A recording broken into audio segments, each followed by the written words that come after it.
A mother called the police on her own son. That's how this story starts.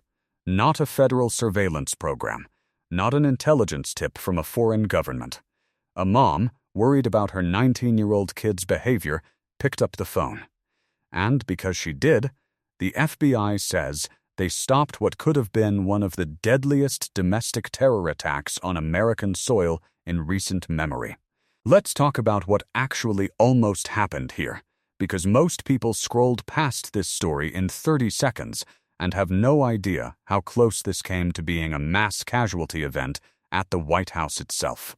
On Sunday, June 14th, Trump held a UFC fight called Freedom 250 right on the south lawn of the White House, tying it to celebrations of the 250th anniversary of the Declaration of Independence, and reportedly his own 80th birthday. Big event. High-profile attendees, members of Congress in the crowd, Dana White there with him, fighter jets doing a flyover.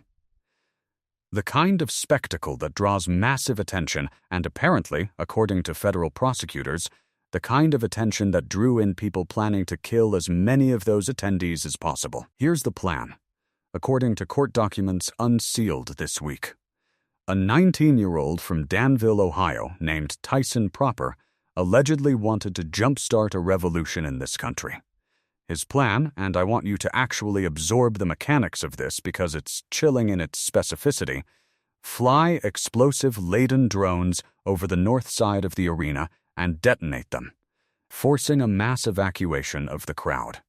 As people fled south, away from the explosions, a pre-positioned sniper team would be waiting to open fire on high-value targets specifically.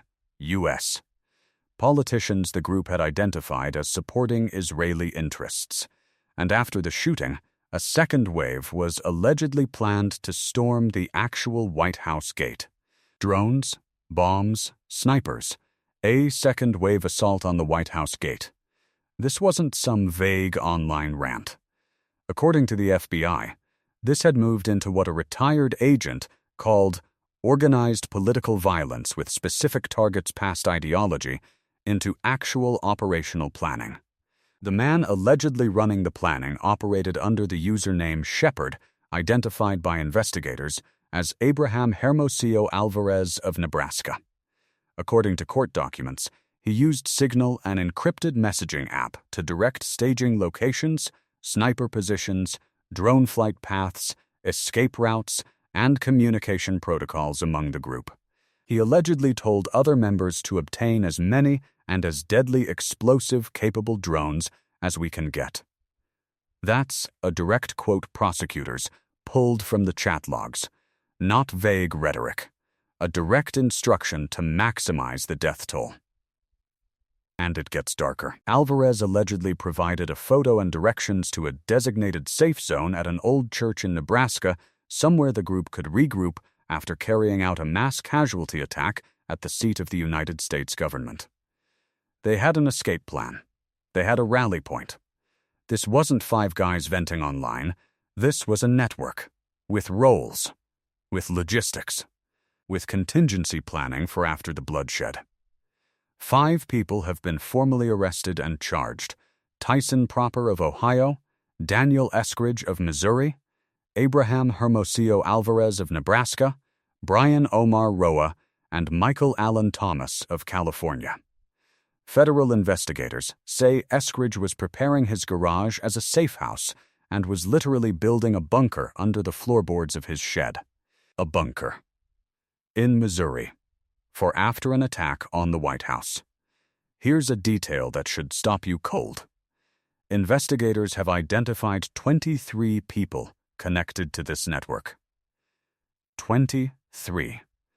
Only 5 are currently in custody. That means 18 people who were allegedly part of planning a drone bombing and sniper attack on the White House are not behind bars right now. 18 people who shared maps, photos, and conversations about killing American officials are still out there. The investigation is ongoing, but that gap between 23 identified and 5 arrested should make every American ask, how many more networks like this exist that haven't been caught yet. How did this come together? It started, according to court documents, with a TikTok group in March called Vanguard of the Old, where members described wanting to protect America and believing the country was headed in the wrong direction. From there, the conversation moved to Signal, the encrypted app where the actual operational planning happened. This is the modern radicalization pipeline in this country. It starts on mainstream social media with vague grievance content, and it graduates to encrypted apps where the actual violence gets planned. We keep seeing this pattern, attack after attack, and we keep acting surprised when it happens again. And let's be honest about the motivation here, because the court documents specify it directly. This wasn't random chaos. They specifically targeted politicians the group identified as supporting Israeli interests. In a country already dealing with rising political violence, rising anti-Semitic incidents, and deep divisions over Middle East policy, this plot represents exactly the kind of targeted political violence that should terrify people across the entire political spectrum, not because of where you stand on any particular foreign policy question, but because a group of armed Americans decided assassination was an acceptable tool to settle that disagreement. The FBI learned about this on June 10th, just 4 days before the event. Tyson Proper's mother had called the police because she was concerned about her son's recent behavior. Local authorities took him to a hospital for an emergency psychiatric hold based on what court documents describe as homicidal ideations. That's when the dominoes started falling. Local police contacted the FBI started pulling the thread, and what they found was a multi-state network with weapons, ammunition, encrypted communications, and a fully developed attack plan with less than a week to go before a presidential event with thousands of attendees.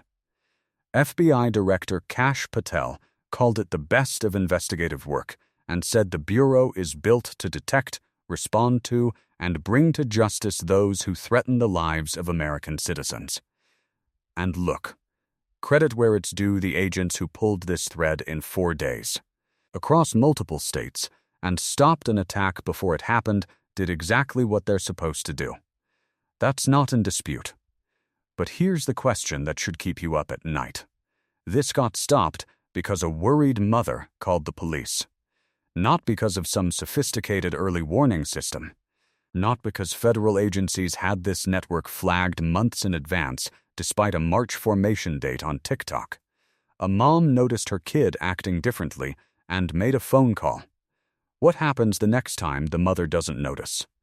What happens when the people planning the attack don't have a family member paying close enough attention to pick up on the warning signs?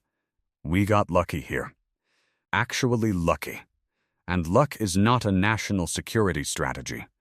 There's also something deeply American and deeply troubling about where this attack was supposed to happen. The White House South Lawn. Turned into a UFC arena.